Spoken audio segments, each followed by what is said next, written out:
Pada zaman dahulu kala, di sebelah utara kota Garut ada sebuah desa yang penduduknya kebanyakan adalah petani.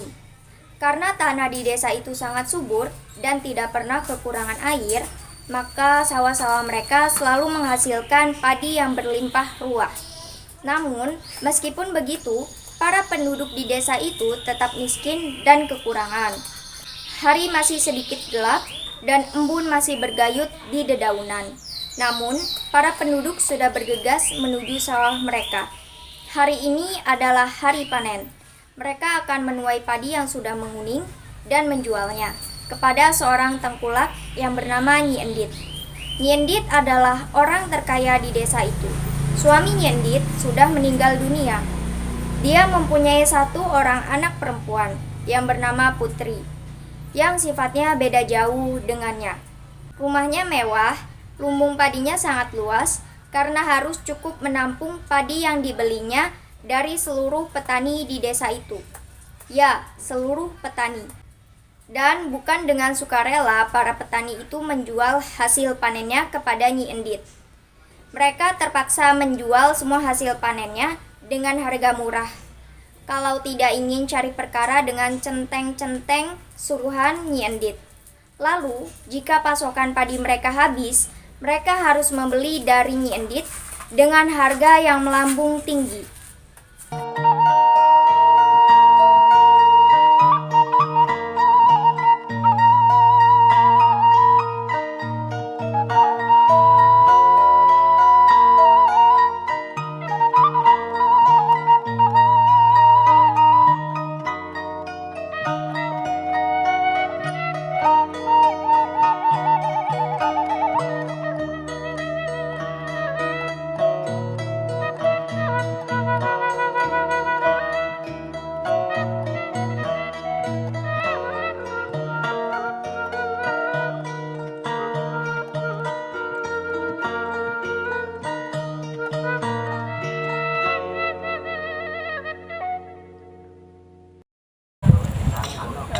Wah, kapannya hidup saya, hidup kamu, hidup kita ini bisa berubah?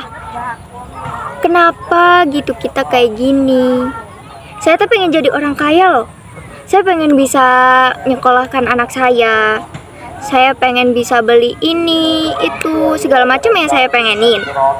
Saya tuh tidak tahan hidup seperti ini. Kenapa Tuhan tidak menyiksa si lintah darat itu? Jangan kenceng-kenceng, nanti ada yang lihat, ada yang denger. Kalau Nyi Endit denger, kita bisa habis. Ya udah, sabar ya. Biar Tuhan yang menyiksa dan membalas semua perbuatan Nyi Endit. Tuhan mah tidak pernah tidur.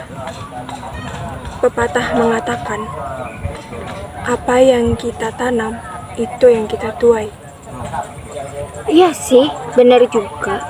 Cuman gimana sih, kesel kan pasti. Tapi ya mau gimana lagi? Aku juga bingung. Yuk, kerja yuk, semangat. Di sisi lain, ada anak Nyi Endit yaitu bernama Putri.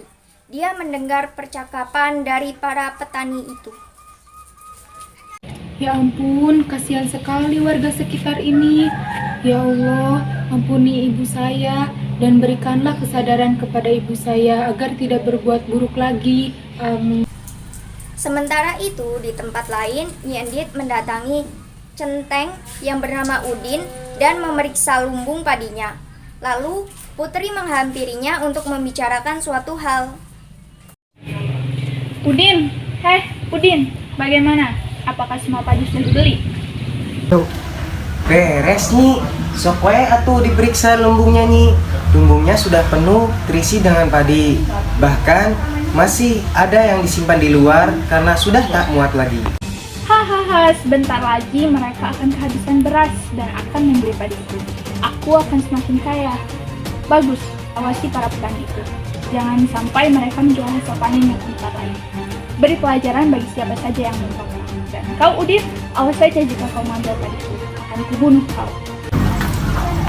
Waduh, bahaya nih. Masa iya aku ganteng gini mau dibunuh? Ya udahlah, turutin aja perintahnya daripada saya dalam bahaya. Ibu, sini. Apa sih Put? Ibu teh lagi sibuk, ganggu aja. Sebentar atuh Bu. Ya, Ibu ke situ. Udin, kembali bekerja. Siap Nyi. Setelah di dalam rumah, Putri membicarakan hal yang tadi dia dengar dari para petani. Bu, Ibu tuh mau sampai kapan beli padi para petani dengan harga murah seperti itu? Ya suka-suka Ibu dong, kamu jangan ikut campur urusan Ibu. Tapi Bu, seperti itu tuh tidak baik, dosa tahu Bu. Halah, kamu jangan sok pinter deh, Ibu tuh tahu mana yang baik dan yang buruk. Jadi kamu gak usah repot-repot ikut campur urusan Ibu. Sudahlah, Ibu pergi saja. Ya Allah Bu. Lalu, beberapa minggu kemudian, para penduduk desa mulai kehabisan bahan makanan. Bahkan, banyak yang sudah mulai menderita kelaparan. Sementara Nyi Endit selalu berpesta pora dengan makanan-makanan mewah di rumahnya. Aduh Pak, persediaan beras kita semakin menipis. Sebentar lagi kita terpaksa harus membeli beras ke Nyai Endit. Kata tetangga, berasnya dijual 5 kali lipat lebih mahal dibanding kita jual dulu. Bagaimana ini Pak? Padahal keperluan kita masih banyak. Ya Tuhan, berikanlah keringanan atas beban yang kami pikul. Ya gimana lagi Bu, kita kan harus makan. Beras kita sudah habis, terpaksa kita harus membeli kepada Nyi Endit. Kalau tidak, anak-anak kita mau makan apa hari ini? Sudahlah Bu, serahkan saja kepada Tuhan yang Maha Esa. Dialah yang Maha mengetahui. Begitulah gerutuan para penduduk di desa itu atas kesewenang-wenangan dari Nyi Endit. Suatu siang yang panas, dari ujung desa nampak seorang nenek yang berjalan terbungkuk-bungkuk. Dia melewati pemukiman penduduk dengan tatapan penuh iba.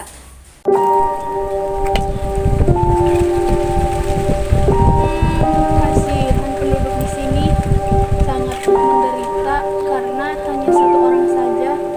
Sepertinya hal ini harus diselesaikan. Dia berjalan mendekati seorang penduduk yang sedang menumbuk padi. Nyi, saya numpang tanya. Iya, ada apa nih?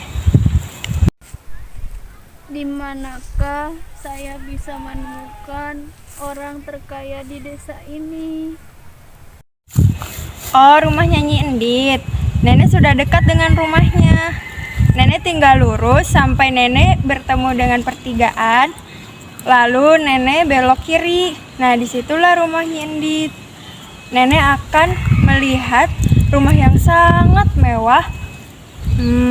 Memang nenek ada perlu apa dengan Nyi Endit? Saya mau minta sedekah. Percuma saja nenek minta ke Nyi Endit, gak bakal dikasih. Kalau nenek lapar, nenek bisa ke rumah saya, tapi makanannya seadanya saja. Bagaimana? Daripada nenek diperlakukan tidak baik oleh Nyi Endit. Tidak perlu. Saya cuma pengen tahu reaksinya saja jika ada pengemis yang datang meminta sedekah. Oh iya, tolong kasih tahu kepada yang lainnya untuk bersiap-siap mengungsi karena akan ada banjir besar. Nenek bercanda ya? Mana mungkin ada banjir di musim kemarau seperti ini? Saya tidak bercanda, saya adalah orang yang akan memberi pelajaran kepada Nyi Endit. Maka dari itu, bawalah barang berharga milik kalian.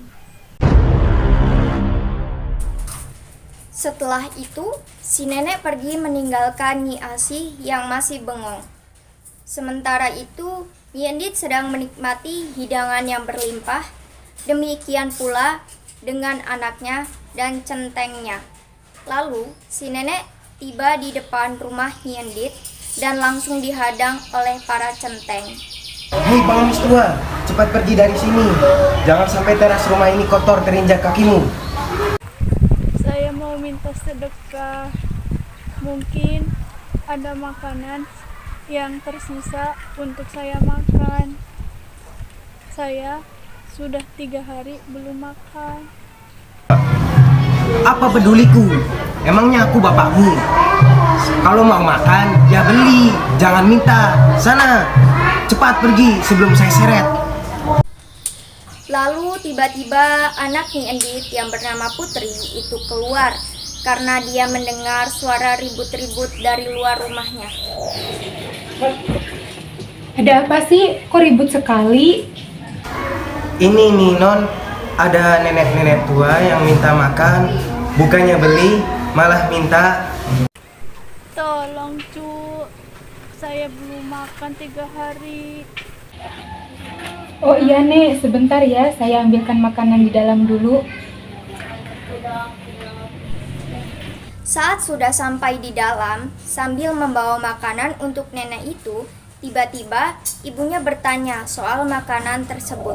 Untuk siapa semua makanannya itu Putri? Itu Bu, Untuk siapa? untuk nenek-nenek yang ada di luar, kasihan Bu, udah 3 hari belum makan. Pengemis. Baiklah, segera keluar. Kamu taruh lagi makanannya di dalam. Di sisi lain, di luar rumah, Udin dan nenek yang mendengar percakapan itu hanya diam saja. Udin yang sudah tahu sikap tuannya pasti sudah memperkirakan hal itu. Sedangkan nenek sudah tidak habis pikir lagi dengan orang yang sombong dan pelit seperti itu. Lalu Nyi Endit pun keluar menemui nenek yang sudah disebutkan oleh anaknya tadi dengan diikuti oleh Putri. Hei nenek tua, ngapain kamu ada di sini? Pergi sana. Saya cuma mau minta makanan sedikit saja karena sudah 3 hari saya belum makan. Lah, gak makan kok minta sama saya? Tidak ada. Cepat pergi dari sini. Nanti banyak lalat yang baumu. Bu, kasihan, sudah kasih saja. Toh kita masih ada stok makanan di dalam. Apa? Kasih. Tidak akan. Ibu tidak akan pernah sudi memberikan makanan pada orang seperti ini. Astagfirullah Ibu tidak boleh seperti itu. Berisik kamu, sudah diam. Udin, cepat usir nenek tua ini. Lama-lama dia di rumah saya banyak kuman. Hei nenek tua, cepat pergi dari sini, atau saya seret kamu pergi dari sini. Si nenek bukannya pergi, tetapi malah menancapkan tongkatnya ke tanah, lalu memandang Nyi Endit dengan penuh kemarahan. Hei Endit, Tuhan telah memberimu rezeki yang berlimpah. Akan tetapi kau tidak pernah bersyukur. Kau pikir, kau malah menghambur-hamburkan makanan. Saya datang ke sini adalah sebagai jawaban atau doa para penduduk yang sengsara di sini karena ulahmu. Maka bersiaplah dengan hukumanmu. Hahaha, kau mau menghukumku? Tidak salah nih. Tidak lihat candengku yang berbadan besar itu. Sekali pukul saja, kau pasti mati. Tidak perlu repot-repot mengusirku. Aku bisa pergi sendiri asalkan kau bisa mencabut tongkatku dari tanah. Nenek jelek, apa susahnya nyabut tongkat? Tanpa tenaga pun aku bisa.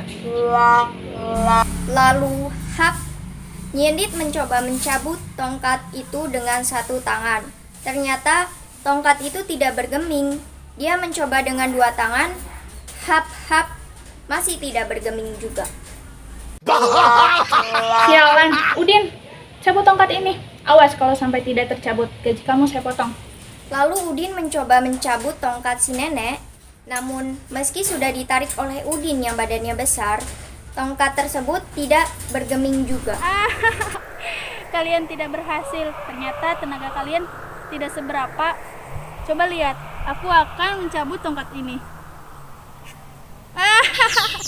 Brut, dengan sekali hentakan, tongkat itu sudah terangkat dari tanah. Biur, tiba-tiba dari bekas tancapan tongkat si nenek menyembur air yang sangat deras. Endit, inilah hukuman untukmu. Air ini adalah air mata para penduduk yang sengsara karena ulahmu. Kau dan seluruh hartamu akan tenggelam oleh air ini. Setelah berkata demikian, si nenek tiba-tiba menghilang entah kemana. Ibu cepat lari. Tidak, ibu tidak akan pergi. Ibu akan mengambil harta-harta ibu terlebih dahulu. Kamu pergi saja dengan Udin. Non, ayo lari. Jika kita tidak lari, kita akan tenggelam. Tapi ibu gimana? Sudah, tidak usah dipikirkan, Non. Itu sudah menjadi hukuman bagi ibu, Non. Lalu, tinggallah Nyi Endit yang panik melihat air yang meluap dengan deras. Dia berusaha berlari menyelamatkan hartanya. Namun, air bah lebih cepat menenggelamkannya beserta hartanya. Lalu di desa itu kini terbentuk sebuah danau kecil yang indah. Orang menamakannya yaitu Situ Bagendit. Situ artinya danau dan Bagendit berasal dari kata endit. Beberapa orang percaya bahwa kadang-kadang kita bisa melihat lintah sebesar kasur di dasar danau. Katanya itu adalah penjelmaan dari Nyi Endit yang tidak berhasil kabur dari jebakan air bah.